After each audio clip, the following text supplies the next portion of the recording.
اظہار رائے ہے نا، یہ اس طرح بھی صوفیہ کرتے ہیں، ظلم پہ نفرت، ظلم سے نفرت اور ظلم کے خلاف بولنا کہ نہ کرو ایسے، تم بھی انسان ہو، ہم بھی انسان ہیں، کیوں آزادیوں کو سلب کرتے ہو، کیوں شخصی آزادیوں میں بھی دخل دیتے ہو۔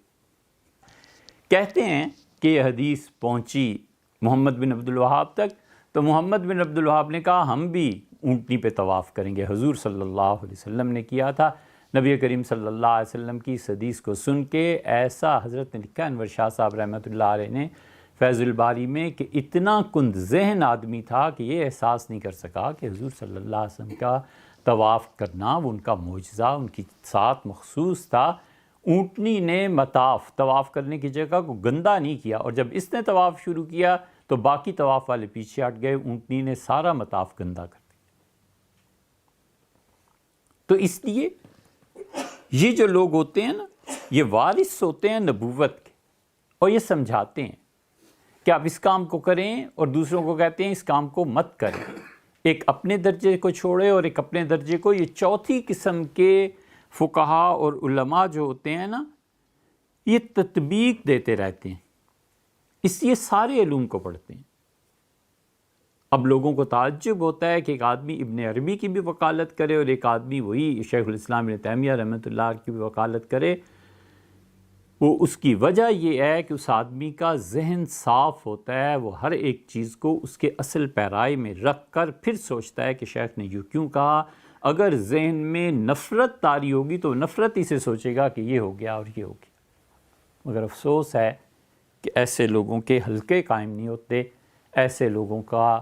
وجود بس اپنی ذات میں ہی غنیمت ہوتا ہے، دنیا سے گزر جاتے ہیں لیکن کوئی حلقہ ایسا قائم نہیں ہو سکتا۔ اور وجہ اس کی یہ ہے کہ وہ اپنے معاشرے سے کی سطح سے بہت بلند و بالا ہوتے ہیں، بہت بلند و بالا۔ ان کے افکار، ان کے نظریات قوموں کو جنم دیتے ہیں، ان کے افکار اور نظریات پہ حکومتیں قائم ہوتی ہیں۔ غزالی رحمۃ اللہ علیہ نے جو فلسفہ پیش کیا تھا، جس زمانے میں لوگ اس زمانے میں اسے سننے کے لیے تیار نہیں تھے، انہوں نے فلسفے کی بنیادیں ہلا کر رکھ دیں، اور انہوں نے فلسفے کی چولیں ہلا کر رکھ دی۔ اور اگر غزالی خود بھی مکمل طور پہ اس سے نکل آتے، کچھ تھوڑا بہت اثر ان میں رہا، تو پھر اس فلسفے کا جو اللہ کے انکار پر مبنی تھا، دنیا میں کوئی ٹھکانہ نہیں تھا۔ یہ تو ابن رشد نے پھر لکھی کتابیں اور فلسفے کو کچھ اور تائید اور تقویت دی، وگرنہ ابن رشد آگے چل کے نہ آتے تو پھر وہ فلسفہ مر گیا تھا اپنی جگہ پہ۔ مگر جو کچھ انہوں نے اسلام کے نظریات پیش کیے، یہ مرابطیوں کی حکومت اس پہ قائم۔ اتنے بڑے آدمی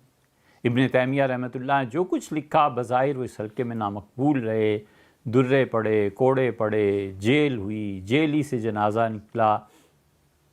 اور اللہ کی شان دیکھو، یہ جو جنازے ہیں نا، یہ بہت خاموشی سے عجیب و غریب پیغام دیتے ہیں۔ جن لوگوں کو جن سے نفرت ہوتی ہے نا، وہ کبھی کبھی جنازے میں بھی نہیں پہنچ سکتے، اور جن لوگوں کو کبھی شدید محبت ہوتی ہے انہیں اس لیے روک دیا جاتا ہے کہ یہ خود بھی مر جائے گا۔ ابن تیمیہ رحمۃ اللہ علیہ کو کتنی چیزوں کا سامنا کرنا پڑا، خدا کی شان ہے۔ ہنسی آتی ہے اس بات پہ کہ شیخ ساری زندگی اس درجے میں رہے، ان پر غلبہ تھا کہ یہ دین نہیں ہے، یہ دین نہیں ہے، یہ دین نہیں ہے۔ فقہا پہ غلبہ ہوتا ہے بہت سوں پہ کہ یہ دین ہے، یہ دین ہے، یہ دین ہے، اور بعض پہ غلبہ ہوتا ہے کہ یہ دین نہیں ہے، نکالو ان چیزوں۔ شیخ ساری زندگی اس غلبے میں رہے، اور وفات کے بعد جنازہ بھی نکلا وہیں سے، اور ان کے افکار کی بنیاد پر محمد بن عبد الوہاب وہ بنیادی طور پر کند ذہن آدمی تھا، جو کچھ اس نے سمجھا اسی بنا پر حکومت قائم کر دی۔ قتل و غارت گری، مارنا، یہ ان سب لوگوں کی ایک طرح سے نفسیات میں شامل ہو گیا تھا کہ جن کا بھی تعلق تصوف سے، اس چیز سے مارو انہیں، اور ظاہری الفاظ پہ تکفیر کرتے رہے کہ ابن تیمیہ معاذ اللہ، ابن عربی رحمۃ اللہ علیہ کافر تھے، فلاں کافر تھے، فلاں کافر تھے۔ یہ جہالت ہی کی بنیاد ہے، یہ کنزینی کی بنیاد ہے کہ نواز شریف صاحب کے دور میں لاہور ہائی کورٹ نے آرڈر جاری کیے، کسی نے درخواست دے دی کہ سیرت النبی جو شبلی نعمانی اور سلیمان ندوی رحمۃ اللہ علیہ نے لکھی ہے، کہ رحمۃ اللہ علیہ کا لفظ تو ہم شامل کر رہے ہیں، اس نے کہا یہ دونوں جو تھے ان کو گرفتار کیا جائے اور دونوں توہین رسالت کے منتقل ہوئے، تو ہائی کورٹ نے آرڈر جاری کر دیے کہ شبلی اور سید سلیمان ندوی دونوں کو گرفتار کیا جائے۔ جج کو بھی پتہ نہیں ہے، بظاہر جو اتنے پڑھے لکھے لوگ ہوتے ہیں انہیں بھی معلوم نہیں ہے کہ 1914 میں ایک کا انتقال ہو گیا اور دوسرے کا انتقال 1956-57 ایسے کچھ ہو گیا رحمہ اللہ، وارنٹ گرفتاری جاری ہو گئے۔ تو جاہلوں کا یہی ہوتا ہے عذاب، اور کنزینوں کا، وہ محمد بن عبد الوہاب انور شاہ صاحب رحمۃ اللہ علیہ کا اتنا کنزین تھا کہ یہ فرق نہیں کر سکا کہ حضور صلی اللہ علیہ وسلم کا اونٹنی پہ طواف کرنا اور میرا کرنا دونوں میں بڑا فرق ہے۔ تو ابن تیمیہ رحمۃ اللہ علیہ کے افکار کو جو اس نے سمجھا، اس بنیاد پر حکومت اس نے قائم کر لی۔ اور ابن تیمیہ رحمۃ اللہ علیہ جب جنازہ بھی جیل سے نکلا، اتنے بڑے مفکر تھے، جنازہ بھی ان کا جیل سے ہی نکلا، اور جنازہ گیا کچھ میل کے فاصلے پہ، وہ سارا بارہا ہم نے دمشق میں راستہ دیکھا ہے،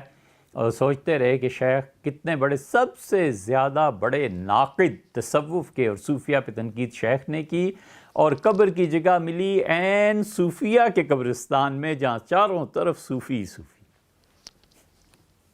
چاروں طرف ایک سے ایک بڑے صوفی کا مزار۔ اور اس زمانے میں دمشق میں تھوڑے قبرستان تھے،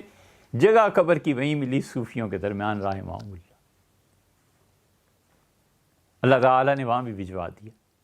یہ ان کا اخلاص تھا، ان کا تعلق اللہ کے ساتھ تھا، بہت بڑے آدمی تھے۔ یہ چوتھی قسم کے جو لوگ ہوتے ہیں نا، شیخ ان میں نہیں تھے، لیکن کسی نے بھی ابن تیمیہ کو اور ابن عربی رحمۃ اللہ علیہ کو غور سے پڑھا ہے نا، تو پھر وہ جانتا ہے کہ یہ کس مقام پر پہنچ کے ایک ہو جاتے ہیں۔ دونوں کی اصل میں طلب کیا ہے، اس سے وہ گھبراتا نہیں۔ معروم کو دیکھیں، مثنوی میں معروم رحمۃ اللہ علیہ اعلیٰ درجے کے پائے، کس قدر کمال کے صوفی ہیں، اور وہ ملے ہیں فرید الدین عطار سے، اور ان کے والد اور امام رازی یہ دونوں دوست تھے، لیکن رازی کا جو فلسفہ تھا اس سے یہ تنگ آئے ہوئے ہیں۔ پائے استدلالیاں چوبیں بود، پائے چوبیں سخت بے تمکین بود۔ مثنوی میں فرماتے ہیں کہ یہ جو استدلال کرتے ہیں نا فلسفی، اور یہ جو عقل والے دلائل دیتے پھرتے ہیں خدا کے ہونے نہ ہونے کے بارے میں، حتیٰ کہ دین کے بارے میں کہ دین صحیح ہے، تو وہ کہتے ہیں وحشت ہوتی ہے ان عقلی دلائل سے، کیونکہ یہ لکڑی کے پاؤں ہیں۔ اگر اصل دین کی بنیاد چاہتے ہو تو میرے پاس آؤ، میں تمہیں بتاتا ہوں کیا ہے، اور وہ محبت ہے اللہ کی۔ باقی یہ جتنے دلائل قائم کرتے ہیں نا، یہ لکڑی کے پاؤں ہیں جس پہ عمارت کھڑی کر رہے ہیں، اور لکڑی کے پاؤں وہ کبھی نہ کبھی ضرور بیٹھ جاتے ہیں، ختم ہو جاتے ہیں۔ میرے پاس آؤ تک میں تمہیں بتاؤں۔ اور اگر یہ عقل کی بنیاد پر چلنے والے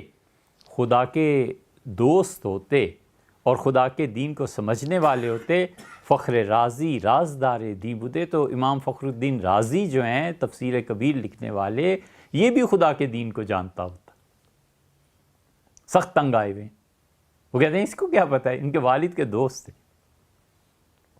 اور اتنا علم تھا ان کے والد کا، اتنا علم تھا کہ فخر الدین رازی اور خوارزم کے علماء اور خوارزم کے جو بڑے لوگ تھے، بادشاہ وغیرہ وغیرہ جو پڑھے لکھے تھے، وہ ان کے والد کی مجلس میں آ کے انہیں سنتے تھے۔ تو اللہ کا دین، اس کی اصل اساس، یہ جو صوفیہ بتاتے ہیں نا، یہ خدا کی محبت ہے۔ وہ کہتے ہیں کہ اللہ کی محبت اصل ہے، اور اللہ کی بندگی میں سب سے بڑا کام کرنے کا پازیٹیو کام خدا کی یاد ہے، اس کا ذکر ہے۔ وہ ذکر ہر حال میں خدا کی یاد قائم رہنی چاہیے، استحضار رہنا چاہیے باری تعالیٰ کا۔ اور سب سے بری چیز جو خدا کی محبت میں خلل ڈالتی ہے وہ گناہ ہے۔ وہ کہتے ہیں کہ ہر گناہ کا جملہ، ہر گناہ کی بات تمہارے ایمان پر ضرب لگاتی ہے، محبت کو رسوا کرتی ہے۔ وفاداری میں شواہد پیش کرنے میں قاصر رہتی ہے، اور ہر وہ چیز جو محبت میں خلل ڈالے اسے دور کرو اپنے آپ سے، یعنی اس سے بچو۔